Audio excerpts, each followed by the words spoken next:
So here's how to set up shipping rates on Shopify.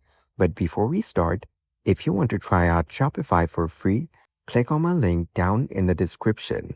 So after you log in or sign up with my link, you will be redirected to this page. Once you're here, go to the left panel and click on Settings at the bottom. Here, go to Shipping and Delivery. Then, click on Create a Custom Profile to set different rates or restrict destinations for specific products. Over here, type in a profile name for your shipping profile. Then, click on Add Products to add them to your products list.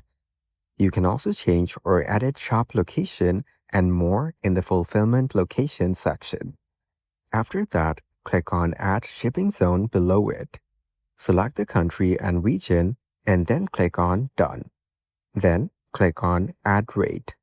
Here, edit and change the rating details such as rate name, type, price, and many more.